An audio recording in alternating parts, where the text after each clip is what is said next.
Hello everyone. Till now you have been learning about how digestion takes place in human digestive system. Then apart from the humans, there are other animals also which need food their survival. Rather, every organism on earth needs food for the survival. So here in this section we will be reading about that how digestion takes place in grass eating animals. Now which are the grass eating animals? Like cow, your buffalo, your deer, your goat. All these are the grass eating animals, and there is a specific term used for such animals. These are called as ruminants. Now ruminant, from where does this name came? When we have read about our digestive system, we notice there are different parts in our digestive system. Same way, animals also have different parts in their digestive system. Human digestive system is different as compared to the animal digestive system, especially I am talking about grass eating animals. So once the food enters from the mouth through the food pipe, it will enter to a chamber which is called as rumen.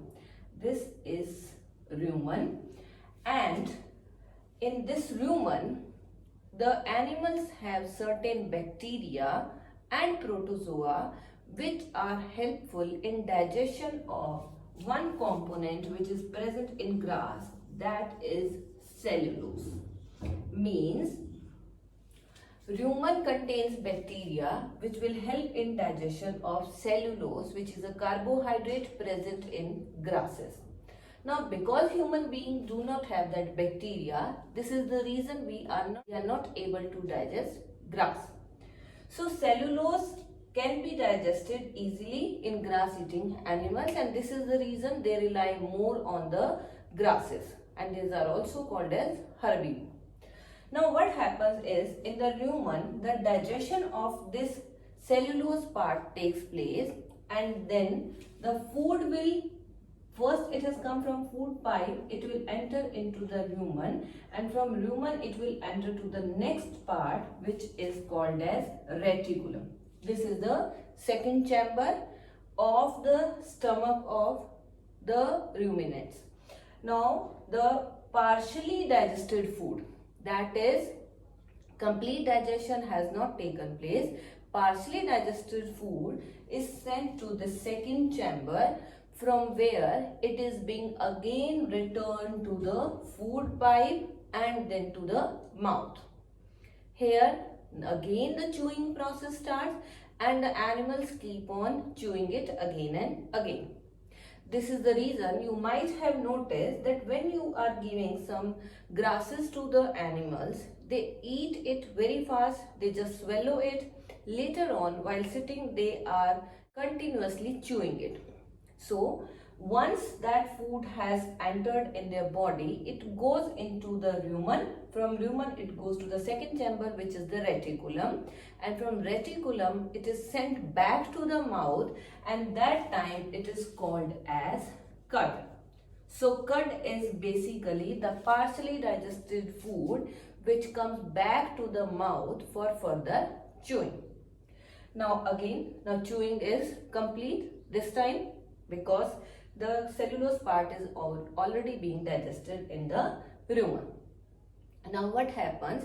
The animal, after chewing it properly, it sends it again, it swallows it, and this time after passing through the first and the second chamber, it enters into the third chamber. This time it will not stay in the first chamber or the second chamber. The reason being, the part which is required to be digested there has already been digested. So food will straight away pass these through and will enter into the third chamber, which is omasum. From omasum, the food will enter to the fourth chamber, which is the abomasum. Now after the food has entered abomasum, means it has completed all the chambers of stomach.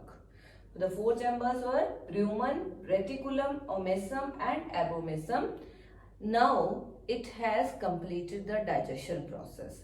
till stomach, it has completed the digestion of other food, other components of food also, and will now enter from abomasum to the small intestine. And further digestion will take place of the leftover components of food. From small intestine, now food will go to the large intestine. Here, this is the small intestine and this is the large intestine. So food will enter. It is connected at back, and from large intestine, the food will enter into the end of the large intestine and will be digested out. Same way as it does through the human body. Now, I'll just give a quick recall for this.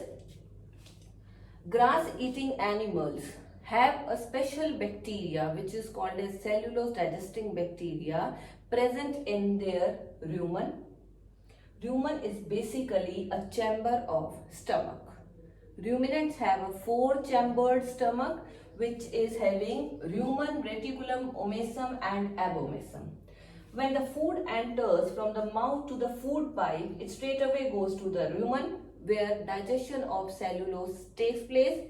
From rumen it goes to the reticulum, and from reticulum it will move back to the mouth, and this time it is called as partially digested food, that is cud. Proper chewing of food takes place and then it is swallowed and sent back to the first chamber. Will pass the first chamber because already that work is being done. Will go to the second chamber, from second chamber to the third chamber, and from third chamber to the fourth chamber, means abomasum.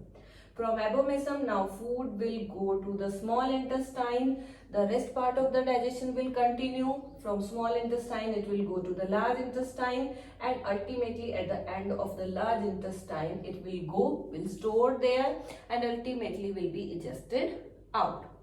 So this is not possible in human beings because human beings do not have cellulose digesting bacteria which are required for digestion of cellulose, which is a part of grass, and that is also a kind of carbohydrate, complex carbohydrate rather we can say. So this is the way by which these animals, they carry out the process of digestion. And this ruminant term came because of this chamber in the stomach which is rumen, and the process of sending back of partially digested food, that is cud, from the chamber of the stomach to the mouth for further chewing is called as rumination. So you need to learn rumination. You should be knowing about ruminants, cud, cellulose, and these are the chamber. Now this is the explanation for digestion in grass eating animals.